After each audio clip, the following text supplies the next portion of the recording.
Assalamualaikum warahmatullahi wabarakatuh. Perkenalkan kami dari kelompok 9 dengan anggota Indra Rusmana, Raden Muhammad Raka Budianto, dan Yusuf Nurdiansyah. Di sini saya akan mempresentasikan materi mengenai biaya bahan. Untuk yang pertama, bahan dibagi menjadi dua golongan, yaitu yang pertama, bahan baku atau bahan langsung adalah bahan yang menjadi bagian produk jadi dan dapat diidentifikasi ke produk jadi. Contoh, kayu untuk perusahaan mebel dan lain sebagainya. Kedua, bahan penolong pabrik atau bahan tidak langsung adalah bahan yang tidak dapat diidentifikasi ke produk atau bahan yang dinilai relatif tidak signifikan dibandingkan dengan nilai produk jadi. Contohnya seperti paku, cat, kertas amplas pada perusahaan mebel. Selanjutnya, risiko dan pengendalian bahan. Berikut ada beberapa kesalahan dan juga risiko yang ditimbulkan.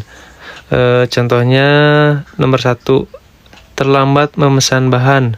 Risiko yang akan ditimbulkan, perusahaan akan mengalami kekurangan bahan, proses produksi terganggu, pemenuhan pesanan kepada pemesan akan terganggu, dan kehilangan kesempatan untuk memperoleh pendapatan, dan lain sebagainya. Jadi kita harus lebih meminimalisir kesalahan seminim mungkin. Selanjutnya, pengendalian intern terhadap bahan. Pengendalian intern dimulai sejak disetujuinya anggaran penjualan dan produksi sampai dengan produk selesai diproses dan siap dikirim ke pemesan atau gudang. Pengendalian intern harus dirancang sesuai kebutuhan perusahaan, yaitu adanya pemisahan fungsi atau tanggung jawab untuk mencegah kemungkinan penyalahgunaan kekayaan perusahaan. Fungsi yang sebaiknya dipisah satu dengan yang lain adalah fungsi pelaksanaan transaksi, pencatatan transaksi, dan penyimpanan kekayaan perusahaan. Lalu, prosedur pembelian bahan. Di sini ada beberapa prosedur pembelian bahan, yaitu pertama, permintaan pembelian bahan, penerimaan bahan sekaligus penyimpanan, persetujuan faktur dari pemasok, pembayaran kepada pemasok. Lalu ada akuntansi bahan.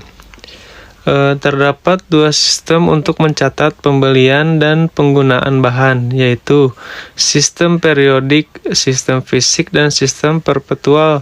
Sistem periodik yang pertama, pembelian bahan dicatat pada akun pembelian, mutasi bahan tidak dicatat pada pembukuan perusahaan sehingga biaya bahan yang digunakan tidak dapat diketahui sewaktu-waktu.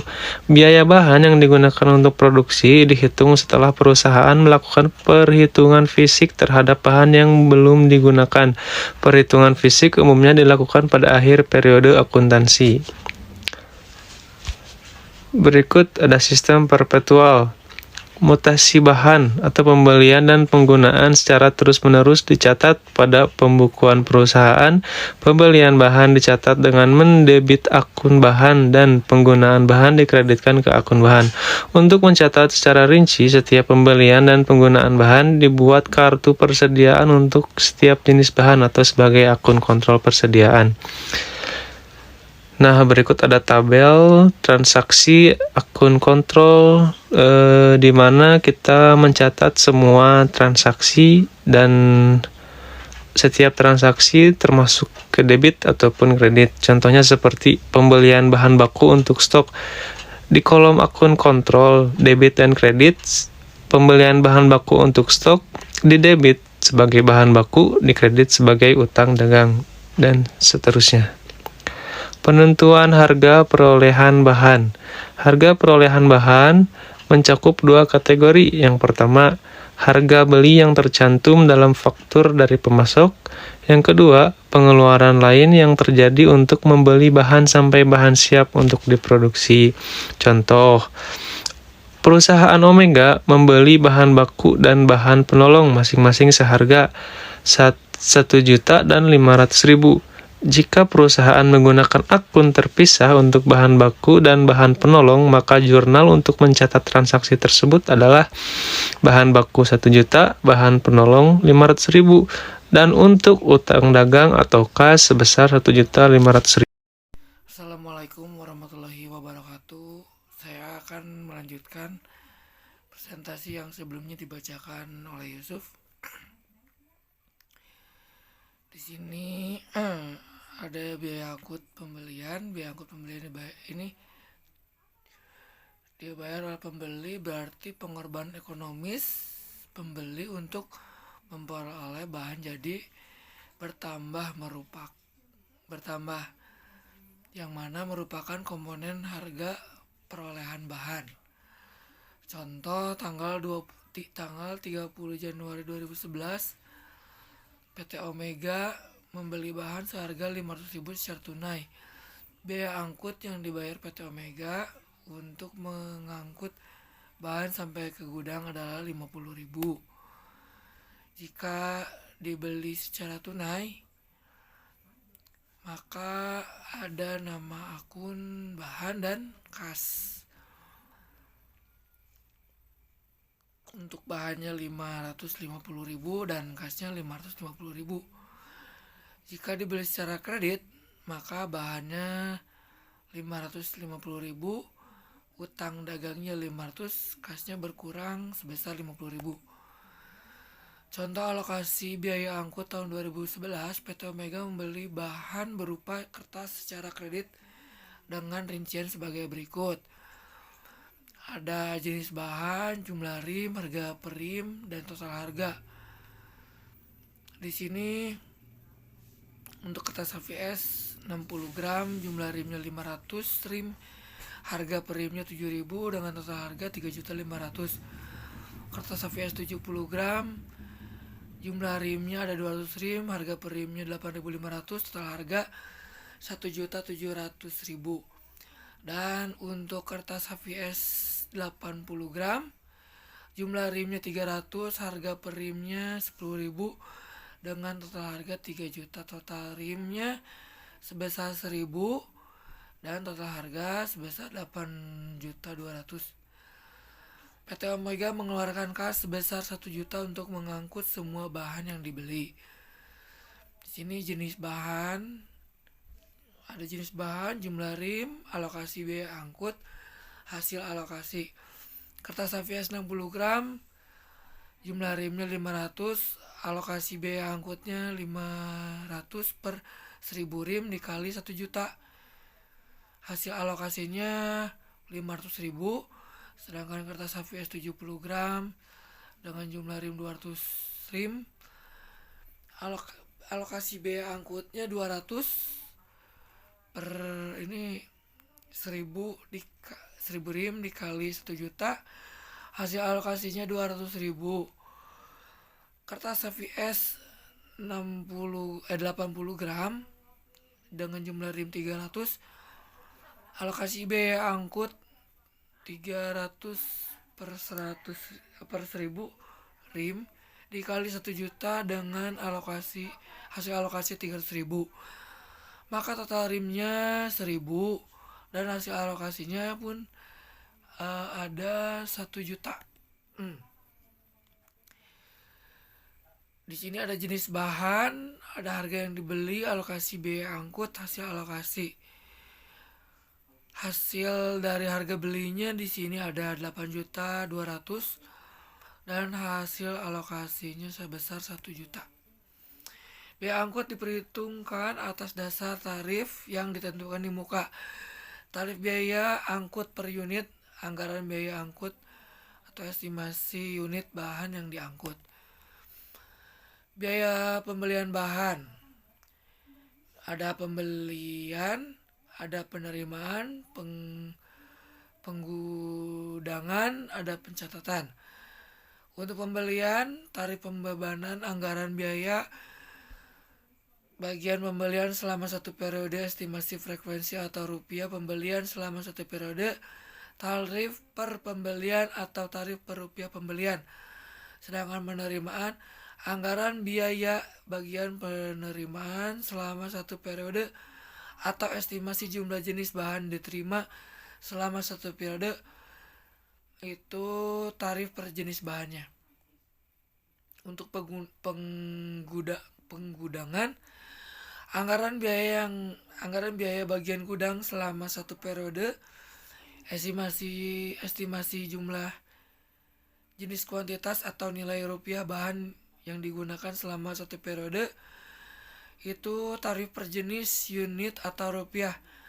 Untuk pencatatannya, anggaran biaya bagian pencatatan selama satu periode atau estimasi frekuensi pembelian satu periode, itu tarif frekuensi pembelian.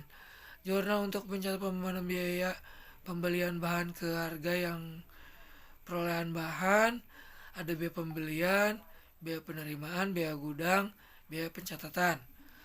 Contoh,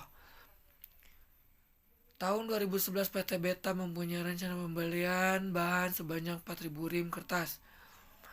Anggaran biaya setiap bagian yang dikaitkan dengan kegiatan pembelian bahan sebanyak 4.000 rim kertas.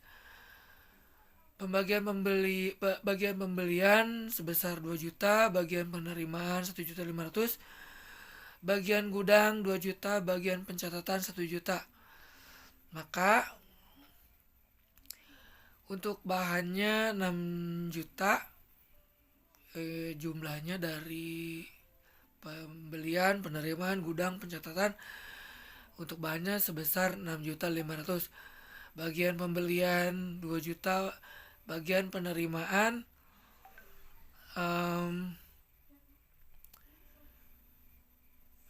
bagian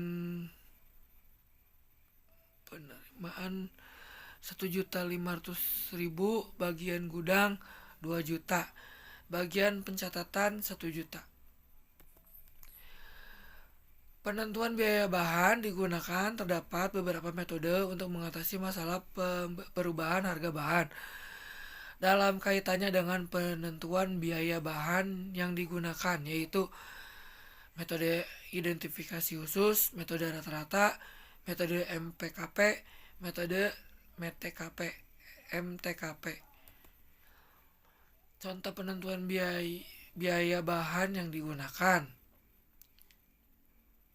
itu kayak ada pembelian per unit, penggunaan per unit, pembelian per unit sebesar 4.000 unit, seharga 80, dan penggunaan 5.000 unit, pembelian dari pabrik ke gudang 1.000 unit, pembelian 6.000 unit. Baik, ke slide selanjutnya ada ini contoh contoh kartu persediaan.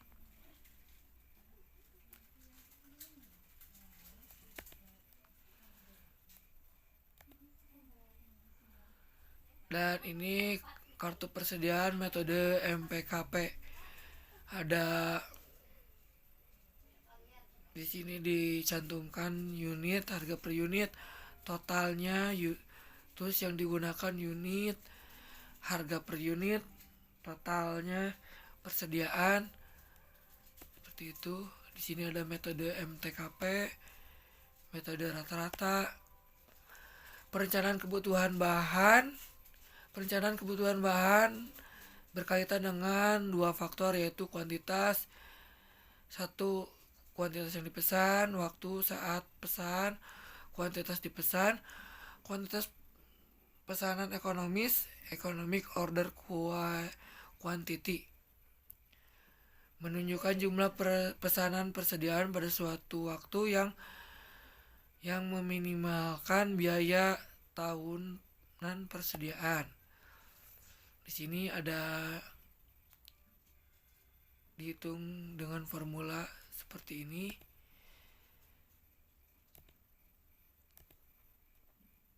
Dan untuk metode pengendalian bahan, tujuan utama pengendalian bahan agar perusahaan dapat melakukan pesanan bahan pada waktu yang tepat dengan sumber-sumber terbaik untuk memperoleh jumlah kuantitas dengan tepat dan pada harga dan kuantitas yang semestinya. Terdapat dua metode pengendalian bahan, yaitu metode siklus pesanan order atau order sailing, metode minimum maksimum min max. Metode siklus pesanan adalah metode pengendalian kuantitas persediaan melalui pemeriksaan secara periodik terhadap status kuantitas bahan. Metode min-max adalah metode pengendalian kuantitas persediaan dengan memantau jumlah maksimum dan minimum persediaan. Metode pengendalian bahan, tujuan utama mengendalikan bahan, pengendalian bahan agar perusahaan dapat